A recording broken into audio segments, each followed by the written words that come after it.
Okay, welcome to another edition of A Personal Trainer's Guide to Success. And it's in these interviews that I'm really quite passionate about and love to do, because over the last 10 years of running for our PT Wealth, we have the pleasure of being introduced to people that are looking to go better in their business, to better in their life, and then watch that journey and that evolution come through. And it's with great pleasure today that I'm joined by Nathan Martin, who we were just discussing before we started recording that we think it's back around about the late 2011, 2012, where we first come across each other at one of our two-day workshops. And Nathan reached out just the other day to give me the update on where things are at. And I was blown away and excited and pumped up to hear what had occurred in the time that I guess we last spoke. So without any further ado, I'd like to, mate, welcome Nathan onto the interview today. And mate, thanks for taking the time, firstly, to be here. No, thanks, mate. It's a pleasure. Now, mate, just so everyone gets a bit of a background of who you are, like give us the snapshot of when do you actually enter into the fitness industry? When was that point for you? Yeah, sure. It's going to test my memory with years, but I think it was back in 2009/2010, one of those years. So I was originally in the Airforce. I was an aircraft technician. That's right. And I just didn't want to. I could see like these grumpy old sergeants, that had been there for 10, 15 years. And had these thoughts of that's not what I want to do with my life. I don't want to get to in my 40s, 50s and just be hating what I'm doing for a living. And I was really passionate about fitness, and basically I took the plunge to, I did all my studies by correspondence, and took the plunge and left the Air Force to start my own sort of personal training business, which is pretty scary, obviously, at the time.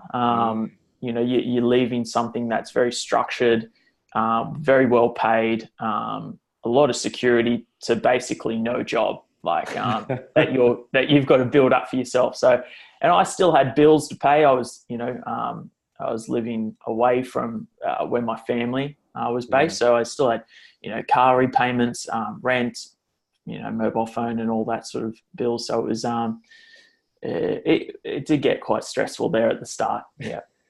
And so if I understand correctly, it's a big thing, right, that people are faced with, that they may be in a job now they currently dislike, or they go, well, I can't really see myself being here for another 20, 30 years. However, there's that trade-off going there, but I'm going into the unknown, like you said, no guarantees, no predictable income coming in, security. So it's can be quite a daunting step. So was it just that for you? Was it just the fact that, even though there were those concerns there, it was just you just had such a burning desire, drive to want to help this? The sort of concerns really didn't, I didn't foresee the concerns until sort of other peers and family members were sort of telling me and a little concerned about me. I was really focused in on like, I'm going to make this work. This is going to be great.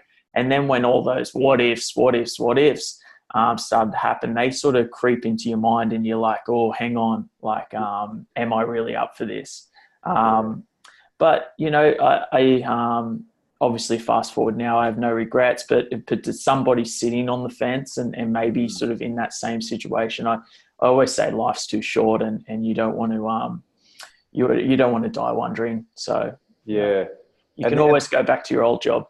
I was just about to say that's the reality in this country, at least, is like if you want to have a crack at your ambitions and goals and don't make it, well, you're back in a job that you were in anyway. So exactly, yeah.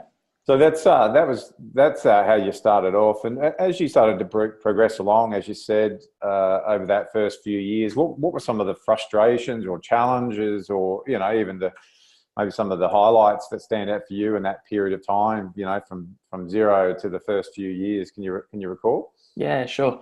The frustration. So my journey started at Fitness First, and I was like I did a rent-based contractor. So I basically paid any Fitness First a weekly rent to use their facility, and I'd be able to prospect the floor.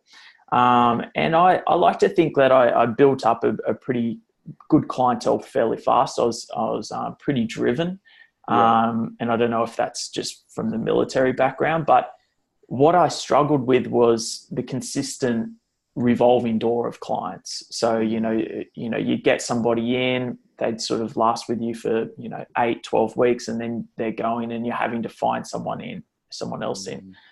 So there was that consistent prospecting the floor. And when it comes to prospecting, I found like if you weren't there all the time, then you were missing out. And you kind of had to do those big, long days and long hours to help grow your clientele. It wasn't until I moved away from the fitness first gym and into a friend's studio. And then I started doing boot camp sessions, so more sort of larger groups, and sort of employed my first, it was more like a part-time contractor. Yeah. That's when things started getting a little bit more exciting. I remember, and I was with you guys when I did it, where I launched, it was called a Lean Legs boot camp. Right. It was outdoors, and it was female only. And it went nuts, and we got... Good name too. Yeah, we got, I think we ended up with about 70 clients. We just did what we call a low barrier entry offer. So it was kind of like a discounted offer, and then got 70 girls in, and then upsold them from there. And so we would run that every day of the week, and we'd have groups of 50 ladies down at the beach. And that was massive. So it was very overwhelming at the start, because I thought I'd get 10, 15, and we actually had in excess of 230 leads. Wow. But we got about 60 clients from it. And then I remember Brett, my coach, he helped me put in the systems and implement all the strategies to help make it a success rather than just a overwhelming failure. So that was pretty cool. That was And was that because you mentioned the word lean legs? Is that the around the period where you started to understand the difference between just selling PT or group training versus selling a solution or end result? Yeah, definitely. That was something that you guys taught me. Just and also selling the result, and also stacking your services. So rather than just do hey, you're doing a 45-minute session down at the beach, and we're going to do boxing and, high intensity interval training. It wasn't really, that's what everyone was doing. And it wasn't really setting yourself apart. So what I did was I picked a niche market, females that was sort of in a particular age group that wanted to lose weight. And then I started to base my marketing around that niche market. So, obviously the female market generally don't want to build a lot of lean muscle. So it was all about fat loss, toning, all those sort of words that they can relate to and that they want. Awesome. Yeah. What were some of the, what have been some of the big, real key, learnings or understandings for you during this period from when you first got out of the Airforce to now? And we'll get soon to where you currently are and what's happening in your business. But what have been some of the key things that, I guess, for someone watching this and hearing it, that they may be able to take away to go, what is it you really need to invest in, develop, or get your head around, or invest time, energy, and money into to really be successful, or at least put yourself in the best position to be successful? What were some of the key things for you that you invested your time, energy, and money in to understanding or learning? There's quite a few. I think education's a big one. Like, I wasn't a big book reader. I remember one of the first books. So I probably read a few books in high school, and that was it. Yeah. And I remember the first book when I was with you guys was The E-Myth. Yep. And I remember reading that and just blowing my mind. And sort of that they talk about systems and implementing systems. And I think that's a huge, huge one, having systems in your business. I think understanding marketing and sales, obviously there's some key foundations, but also understanding what it is that you want. There's so many PTs and and business people out there that just I want more money, I want more clients, and it's like, yeah, here's $1, here's a client, get out of here. So it's not really you haven't identified what you actually want. And as soon as you reverse engineer, okay, this is what I want to make, or this is who I want to be, this is how many people I want to serve, then you reverse engineer it that way. And then until you know exactly what you want, then you can start working on those goals. But if you're always, I just want more money, I want more clients, that's always going to be a goal. And you're never going to get there because it's not measurable. It's not a fixed target. Yeah. It's always it's not going to get you out of bed in the morning either, is it? If that's all you're focusing on. Yeah. It's tough. So it's a really great point, mate. And you know, I agree 100% with everything you just said. It's so critical with the systems, understanding what your business vision and mission is and what you're striving for. These things obviously played a big part, you know, and a big acknowledgement to yourself for investing all this time, energy that you put into developing yourself. Where's the business currently at now? So from the Airforce to Fitness First to the studio to Lean Legs, you know, what's the current reality of the business? Sorry, it's just cutting out a little bit. That's fine. So obviously I started as a one-man show. Fast forward today, we've got 3 locations. So we're in the Newcastle, Maitland and Wollongong area. Yep. Newcastle's our big gym. We've got over 250 members up there. And then our Wollongong and Maitland area, we're sitting at about between 60 and 80 members. Nice. So it's a smaller facility, and they just run with one trainer there. So we've got a team of 7 now. 7, what's very cool is we've got a lot of systems, and that's what's really I feel helped move the business to where it is now. Everyone understands their roles. Everyone we can teach sales. So yes, I created the sales system, but you know, everybody in the gym can do it. And you know, that's what sort of makes a business. I feel when you have systems that you can follow. You know? Absolutely. Yeah. And what are the business that you're running? What type of business are they? Like it sounds like it's are they in sheds? Is it a studio? What? Yeah, so we're in like a sort of warehouse style facility. So our big one in Newcastle, it's quite big. We've got 600 square meters, and we run a couple of sessions per time slot. So we break up our programs into sort of a boot camp program, and then we've got more of a we call it transformation training, where it's just a little bit more of a higher bespoke package, smaller groups, you know, little bit different service. So that's our main core offer, but we also do obviously personal training for those that don't fit into the group model. And but what we're all about is body transformations. That's what we specialize in. Gotcha. And getting people from where they are to where they essentially want to be. And we were talking a little bit earlier in terms of team of 7. So from solo out of the defence force to now a team of 7, 3 locations. What do you primarily do? What's your main role now? Are you hands-on doing sessions still? What's your main role now in the business? Yep. So I'm based down in Wollongong. So to give people a perspective, like my other 2 gyms are about 3.5 hours away from me. So I'll go visit them about once a month. But we've got a great team up there. And I'm down in the Wollongong. I predominantly look after the marketing and innovation side of the business. But I also do occasionally jump in for a session, but that's just me. I still like my bread and butter. I still like to engage with my members and see where the business is going. So if I'm there, I can kind of get a little bit of a idea of, you know, how the business is running, what do we need to innovate? If I was just completely behind a computer screen all the time, I don't think, I think you get a little bit stale and stagnant. So I'd just like to be in amongst it a little bit more than perhaps others. But yeah, I'll probably do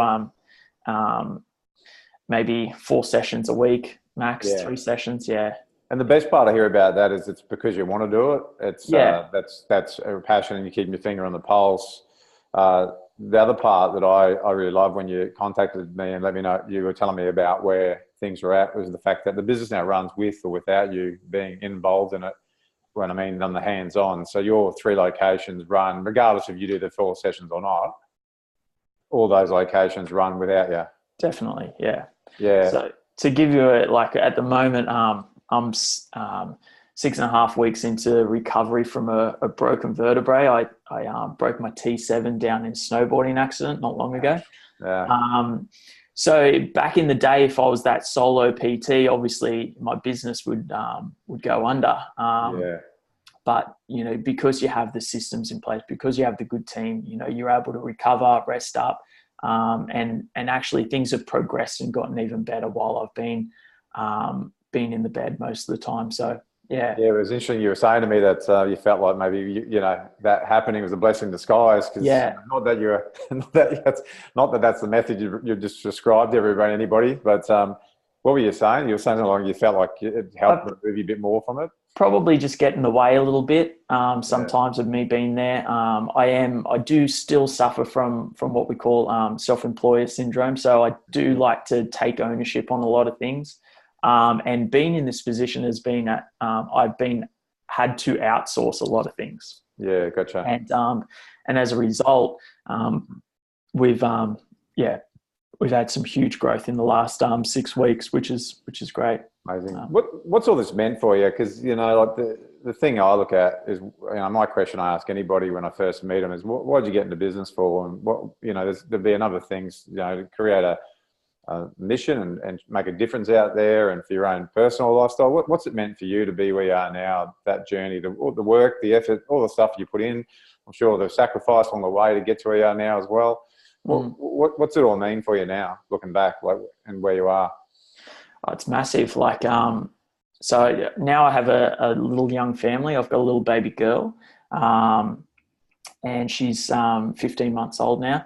So, like, everything I do is for my family. I think that's the driving force for not just my family, but also my team as well. Like, you know, when you have a team, you're also responsible for their well-being, and everything I do is for them. So I've got some responsibility. I don't take that lightly, but I also, you know, as I don't know if this sounds shallow, but I didn't want to be poor growing up. I wanted to be a success. I grew up. We were a pretty poor family growing up, and that was no fault to anybody. It was just the way it was. I do remember, you know, there was times where we were consistently having Weet-Bix for dinner because we couldn't afford anything to have. And things like that still stick in my mind. And I'm like, you know, as much as my mum didn't want that, I don't want that for my family. And I'll do everything that I can to ensure that that we, you know, the company will be a success, and everybody involved in the company will also reap that success as well. Yeah, I think it's great, and I definitely don't. There's not a part of you that I know that's shallow. It's you know, there's so much more than money, what it brings, the opportunities, the lifestyle, you know, the experiences. That's I totally agree, and it's a beautiful thing that I love about what we do here, and then get to meet again people like yourself, and just to see how much bigger and better things you go on to. And now you've got a team of 7, which you're providing opportunities for them. You know, it's enabling them to have their dream job or their lifestyle as well. So much bigger than, you know, you think back when you left the Airforce to where you are now, that personal journey and growth you've had has just had that ripple effect, you know, outwards, which is just something to be super proud of. So, mate, I'm one for one really inspired and, you know, proud of what you've achieved, because you're another example of what's possible if you really do have that, you know, sense of direction, purpose, and that drive to, you know, to go and have the courage to, you know, to go and achieve it. Yeah. So, yeah, mate, big congrats to yourself, mate. No, thanks, Jash. I appreciate it. Any parting, you know, advice or, you know, words that I know it's always one of those ones that most interviews finish on is, you know, you get asked if someone's watching this to go, look, if any other advice from you that you would give somebody who is going, look, I really feel like I want to go forward, go for my goals or dreams, but I'm holding myself back. Any bits of advice that you'd give them? Yeah, for sure. I would say number one, go for it. So go for those dreams, go for those goals. Number two is I would hire a coach. I definitely wouldn't be in the position I'm in if I hadn't had my coaches. You know, yourself and Brad and Brett, and I've had some other mentors along the way. Yeah. I still have a mentor today. So I do the importance of a mentor and coaches that have done it before. I mean, there's so many out there. My newsfeed is bombarded with coaches and business coaches, and you know, a lot of these guys I do know personally, and you know, they haven't stood the test of time. It's more of a it's an attraction because it's an easy business model, I feel, or not an easy, but you know, it's for unethical reasons. I think they get involved in business coaching. So, but yeah, I would hire a coach and just get some help. And like I said before, know exactly what you want. You know, don't get caught up into, you know, John Smith's goals.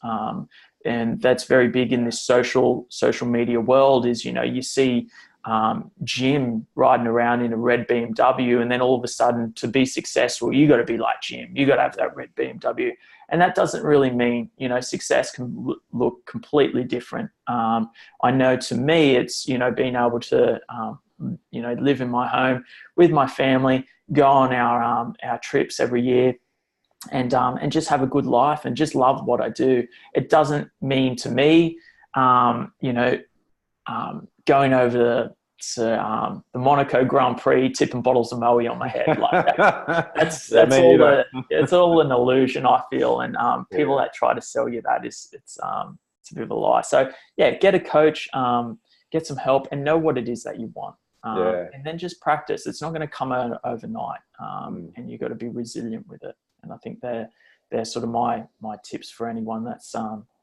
early on or just maybe in a bit of a rut, is to keep pushing through, get past that dip. Yeah, mate, great advice, and from someone who's been there and done it, you can tell that's for sure. So, mate, appreciate the time. I appreciate you reaching out, and we always appreciated you as not only a client but now as a colleague and someone who's a real inspiration in the industry. So, mate, thanks very much again, and again for taking the time to. You know, I'm sure people who are watching this are going to get very inspired, and not only that, I've taken away some really good insights about what is possible and how to go for it. So, thanks, mate. I really appreciate it. No worry at all, Jason. All good.